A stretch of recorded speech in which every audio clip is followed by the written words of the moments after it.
Alrighty guys, hopefully we're recording out here. First day back in the shop since last weekend.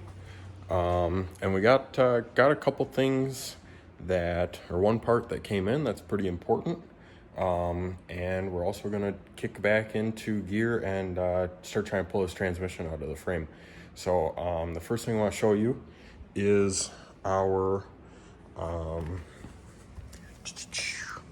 Hughes Performance 1000 horsepower 4L80E. So I haven't even really unboxed it yet. I just took the top piece of foam off of it. But these are pretty sweet transmissions. They're like the most affordable 1000 horse 4L80E that I could find that's actually like got stuff done internally other than like fresh clutches. There's a guy locally that was selling one. And I'm like, he advertised it as 1000 horse. It was $2,200. I'm like, so in 1000 horsepower, like what do you do to upgrade it? And I'm like, do you do a billet output shaft? And he's like, no. And so I've do a little research on whatever project you're working on for transmissions and ask around what people do. And the most common thing to do with a 4L80 above like 600 horsepower is an output shaft. And that guy wasn't touching it. So clearly he's playing with fire on that. So this is, like I said, this is about the most affordable name brand transmission that you can buy. And it's from, you're just gonna barely be able to see it, but Hughes Performance. So yeah, I'm pretty excited about that. The coolest thing that Hughes does with their transmissions is they actually offer a 27 spline output shaft in the 4L80, which if you've done anything with the transfer cases before, you know that means that your factory transfer case, like the MP246 that goes behind a 4L60E, will bolt up to this. And in our case, in this project, the MP149, which is all-wheel drive transfer case, that is a 27 spline output shaft because that's normally behind, or technically the transfer case's input shaft is 27 spline. That's normally behind a 4L65 in a Silverado SS.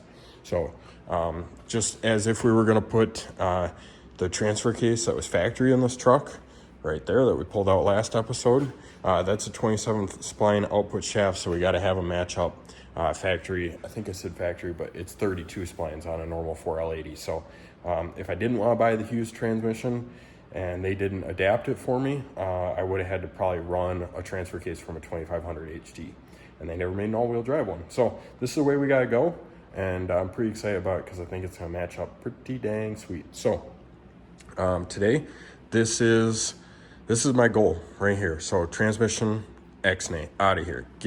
We do not need you, and hopefully it will help us recoup some money on some of the other things we're doing here. So it should be pretty easy. Those lines pull out easy. One wiring harness connector, and I think a little more mumbo jumbo of like those fuel lines and that kind of shenanigans. So the only problem, still got this friggin' beluga in here, and I'm working on getting that out probably tomorrow, throw it on a trailer and snatch it out of here, because I would really like to pull this transmission out from the lift, not crawling on my back, and we may have to do that. So I'm gonna have to do a little sweeping because that's a mess, and also I'm gonna be supporting the transmission with like a jack while I'm underneath it, which is not my favorite thing to do. So the last thing I want to talk about before we get to freaking work is I have a tripod here now. So you're going to see a lot more time-lapse footage because didn't have it before, and I was just kind of doing recaps, and Taylor said that was boring. So gotta do what she says. So I think you'll really like time-lapse, and if I decide to not get underneath this thing and pull a starter out and all that fun stuff, I might work on the exhaust has to come out, the fuel tank has to come out. So I'm probably gonna work on some of the stuff from up here.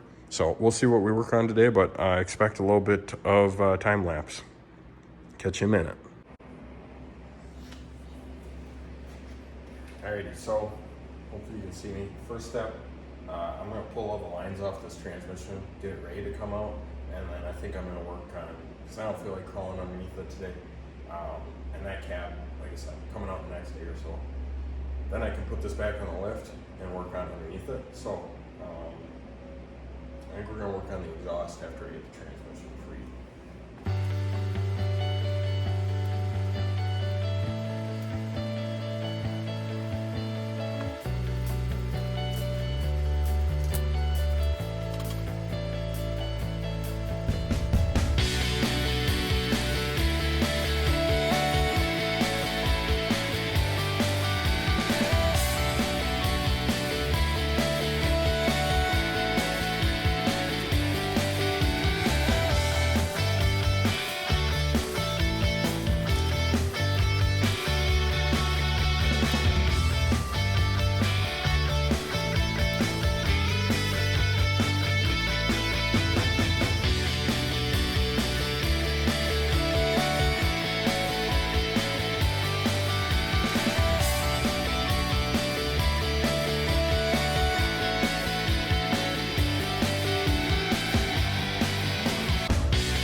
Alright guys, so this is what we're gonna call it today. Had a little issue with time lapse at first, just because I gotta clear a couple things off my phone. I got all the videos from this on my phone, so I gotta clear that up a little bit. But a couple things we got done in the last hour.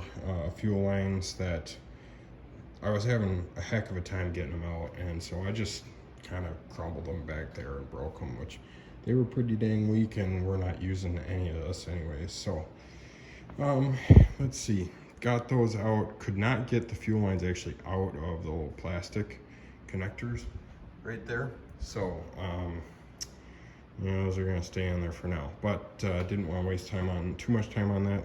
You can see my nice little rust soup that we got going on in there, so there's gonna be some cleanup and obviously some checking out and some supporting maybe going on in there too. But PB blasted all the bolts for the exhaust just to make sure those are going to come out, and this is what we're going to call it for today's Thursday. We're going to call it for today just because got some other stuff to go do, and so a weeknight, so being able to spend an hour out here is pretty good, and getting everything cleared off for hopefully transmission removal in the next time I see you. So I will catch up with you guys later. Thanks for watching so far.